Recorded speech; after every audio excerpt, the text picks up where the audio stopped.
नमस्कार दोस्तों, एक बार फिर आज संडे को एक गूढ़ विषय पे हम लोग डिस्कशन करेंगे। जैसे रोज तो हम लोग पर्सनैलिटी डेवलपमेंट के बारे में बात करते हैं, बट संडे को हम लोग किसी राष्ट्र के विषय में बात करते हैं। और राष्ट्र के विषय में अगर जब बात करनी है तो सबसे ज़्यादा जो ज़रूरी है वो बात है एजुकेशन की और हमारे एजुकेशन सिस्टम की। अगर आप एंशियंट एजुकेशन सिस्टम देखें तो भारत में क्या था, जब बच्चा करीब 5 साल का होता था तो वो अपने गुरुकुल में जाता था और वहाँ राजा हो या रंक हो, गरीब हो, अमीर हो, सबका की पढ़ाई एक साथ होती थी। और सबकी जो पढ़ाई एक साथ होती थी उससे एक तो इक्वालिटी आती थी। चाहे राजा का लड़का हो या रंक का लड़का हो, वो दोनों एक ही जमीन पर बैठते थे, एक ही साथ पढ़ते थे, एक ही साथ वन में लकड़ियां लेने जाते थे और साथ में भिक्षा मांगने भी जाते थे। ये हमारा एंशियंट वैदिक सिस्टम था और जिसकी वजह से देश में, हिंदुस्तान में बहुत बड़े बड़े, चाहे आप साहित्य में कहिए, चाहे आप योद्धाओं में कहिए, बड़े बड़े लोग पैदा हुए। कुछ लोग कहेंगे कि साहब वहां क्या होता था, वहां तो वेदों की पढ़ाई होती थी। बट वेद अपने आप में संपूर्ण ज्ञान था, अपने आप में संपूर्ण ज्ञान था। वेद में सिर्फ कोई भगवान की पूजा नहीं होती थी, वेद अपने आप में संपूर्ण ज्ञान था। और वेदों में क्या क्या पढ़ाया जाता था मैं आपको बताता हूं। वेदों में जैसे ऋग्वेद है तो चिकित्सा, जल चिकित्सा, वायु चिकित्सा, औषधि संधान, हवन संधान, यानी चिकित्सा से लेकर से जितना भी जुड़ा हुआ वो था, वो वेदों में पढ़ाया जाता था, जो आजकल हम मॉडर्न साइंस डॉक्टर्स कहते हैं। और आयुर्वेद जो है ऋग्वेद का एक पार्ट है, जिसमें औषधि संधान पढ़ाया जाता था। तो चिकित्सा साथ पढ़ा दिया गया ऋग्वेद। यजुर्वेद में क्या पढ़ाया जाता था? तत्व ज्ञान, पदार्थ ज्ञान। हम लोग कहते हैं आज की तारीख में मैटर और केमिस्ट्री में बहुत सारे क्या कहते हैं उसको, एलिमेंट्स, ये वो सब इसमें आ गया। साथ में यजुर्वेद का एक, जैसे ऋग्वेद का लाइन थी आयुर्वेद, यजुर्वेद की एक लाइन थी धनुर्वेद, जिसमें धनुर्विद्या और राजाओं को लड़ने की शिक्षा दी जाती थी। फिर आया सामवेद। तो सामवेद में संगीत की विद्या होती थी, मंत्रों की विद्या होती थी, और इसी की एक लाइन निकली जिसको कहते हैं गंधर्व वेद, जिसमें हम संपूर्ण सौर मंडल के बारे में जानकारी पाते हैं। और आखिरी में हम जो आखिरी ग्रंथ है अथर्ववेद, अथर्ववेद में हम लोग को बुद्धि ज्ञान, धातु ज्ञान और ये सारी ज्ञान दिए जाते थे। यानी कि हिस्ट्री, ज्योग्राफी, सब कुछ इसमें कवर हो गया। तो जो चारों वेद थे ये अपने आप में संपूर्ण थे, जो आज की साइंस कहा जाता है, science, maths, history, geography. Yajurveda में ही मैथमेटिक्स आता था। ये सब इसमें आ गया। तो जब सब कुछ इसमें आ गया तो it was a complete education system. और ये एजुकेशन सिस्टम ने इस देश को बहुत ऊपर तक ले गया और कहा जाता था ये देश हमारा सोने की चिड़िया है, क्योंकि जब राजा और रंक एक ही थाली में खाएगा तो नेचुरली क्या होगा, वो आपने सुना है सुदामा और कृष्ण की दोस्ती भी हुई। और बहुत सारे ऐसे राजा लोग हैं जिनकी दोस्ती रही अपने बहुत गरीब दोस्तों के साथ, क्योंकि वहाँ पे सबको एक साथ एक ही साथ पढ़ाया जाता था। लेकिन क्या हुआ, मुगल आए, और एक बार जब पहले खिलजी और फिर तमाम लोग आते गए,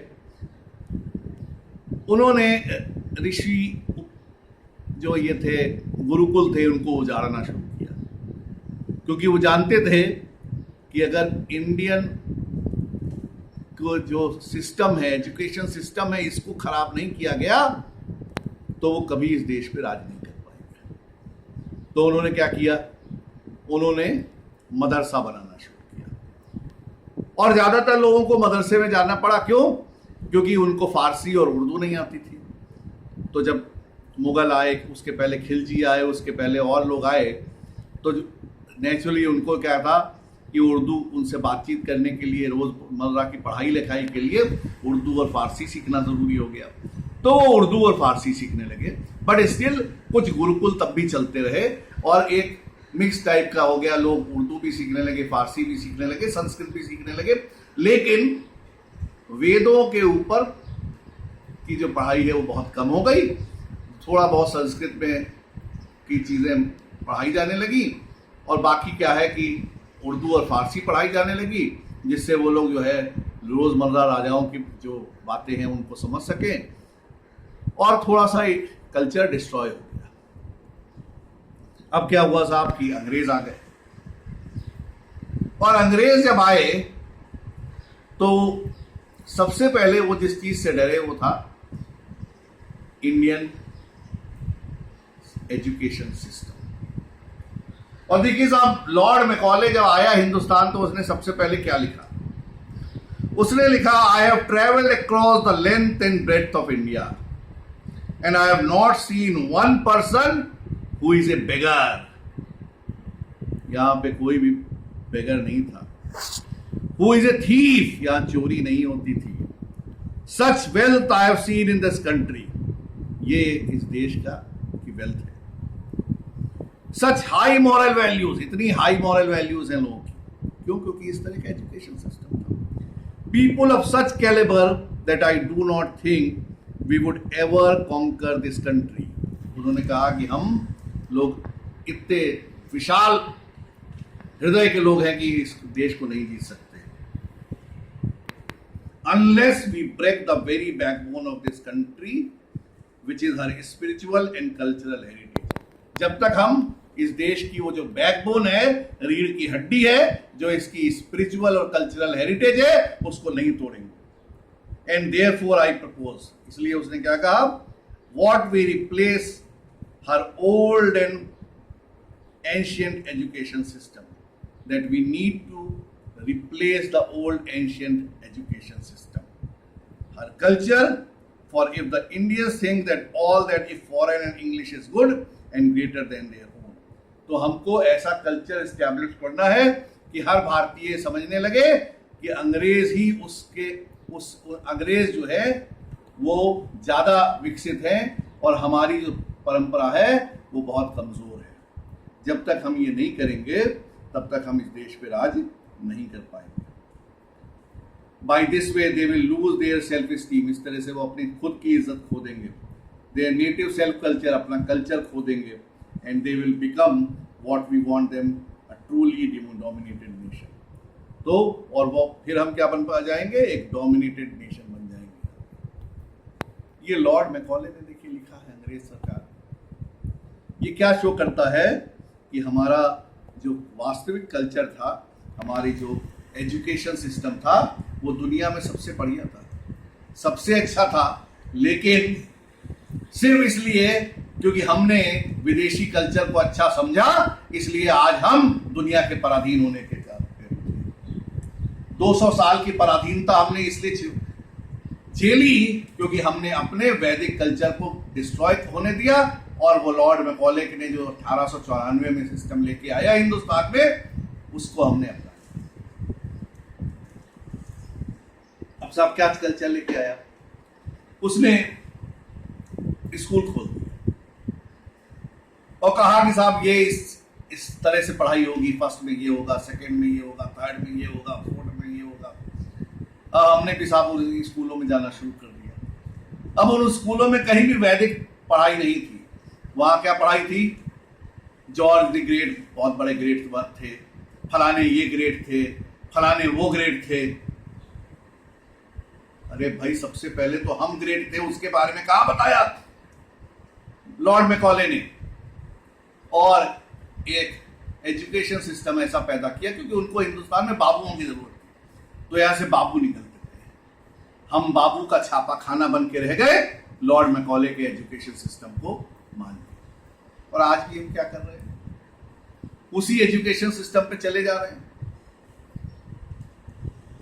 उसी समस्या पे को और बढ़ाते चले जा रहे हैं। और यही लॉर्ड मैकॉले का एजुकेशन सिस्टम बेरोजगारी का सबसे बड़ा कारण है।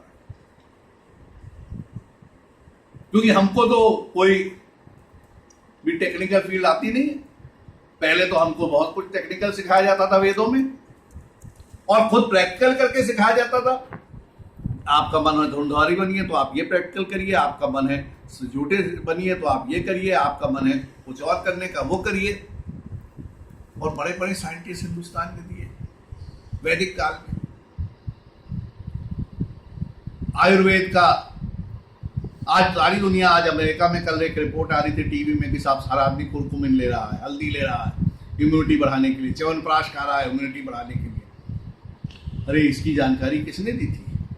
महर्षि च्यवन ने कौन से काल में लिखा था कि च्यवनप्राश खाना चाहिए? लेकिन आज हम उनके भूल चुके थे। आज अमेरिका जब हल्दी यूज करता है तो हम भी कहते हैं हमारे यहाँ की, हमारे यहाँ की। तो ये जो आज भी समय है कि हम इस लॉर्ड मैकॉले के एजुकेशन सिस्टम का बहिष्कार करें और एक बार फिर वैदिक संस्कृति को भारत में लाएं।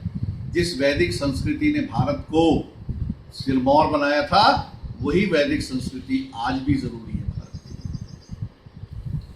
क्योंकि वेद सिर्फ कोई भगवान की पूजा का दस्तावेज नहीं है। वेद में ब्रह्मांड की संपूर्ण साइंस समाहित है। चाहे वो विमान बनाने की साइंस, विमान संहिता में ऐसा लिखा गया है, और तमाम और संहिताएं हैं जिसमें अलग अलग चीजें लिखी हैं। तो दोस्तों, मेरा हर एक से यही अनुरोध है, एक बार फिर पाश्चात्य प्रथा को तिलांजलि दें और अपने देश के वैदिक काल को एक बार फिर से लाएं, क्योंकि वही हमारे देश को सद्गुरु बना सकता है। नमस्कार दोस्तों, जय हिंद। एक बार फिर अगले इतवार को मिलेंगे। वंदे मातरम।